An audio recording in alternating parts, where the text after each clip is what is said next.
3 ದಿನದಿಂದ ರಾಜ್ಯ ಮಟ್ಟದ ಹೋರಾಟ ಆಗೈತಿ. ಮಹಾರಾಷ್ಟ್ರದಿಂದ ಜಯಸಿಂಗ್ಪುರದಿಂದ ಮಾಜಿ ಎಂಪಿ ಜಯಸಿಂಗ್ಪುರದಿಂದ ರಾಜೀವ್ ಶೆಟ್ಟಿ ಅವರು ಸುಪುತ್ರ ಬಂದಾರ.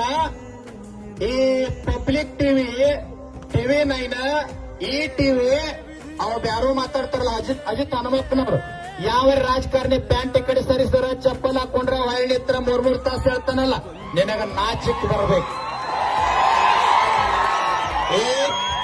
ಅಜಿತ್ ಹನುಮಪ್ಪನವ್ರು ಮಾತಾಡ್ತಾನೆ, ಯಾವ್ದೋ ಒಂದು ಪಕ್ಷದ ಬಂದಲ್ಲ, ಅವೇನ್ ಬಾಳ್ ದೂರಿ ನಾವಲ್ಲ, ಇಲ್ಲೇ ನಮ್ಮ ಧಾರವಾಡ ಜಿಲ್ಲೆ ಒಂದು ಹಳ್ಳಿ ಅವ.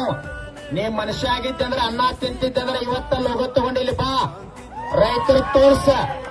ಎಲ್ಲೋ ಪಾಕಿಸ್ತಾನ ಯುದ್ಧ ಆದ್ರೆ ಗುಂಡ್ ಹಾಕತ್ರ ಅಲ್ಲಿ ಹೋಗ್ತೀರಿ. ಟಿವಿ 9 ಪಬ್ಲಿಕ್ ಟಿವಿ ಯಾರೋ ದೊಡ್ಡ ದೊಡ್ಡ ಟಿವಿ ಯಾರದಿರಲ್ಲ, ನಾವು ರೈತರು 10 ರೂಪಾಯಿ ನಿಮಗ್ ಕೊಡಂಗಿಲ್ಲ.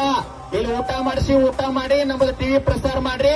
ನೀವ್ ಯಾರು ಪ್ರಸಾರ ಮಾಡ್ಲಿಲ್ಲ ಅಂದ್ರೆ ಬಿಲ್ ತಗೊಳ್ಳೋ ತಾಕತ್ತು ನಮಗೈತಿ.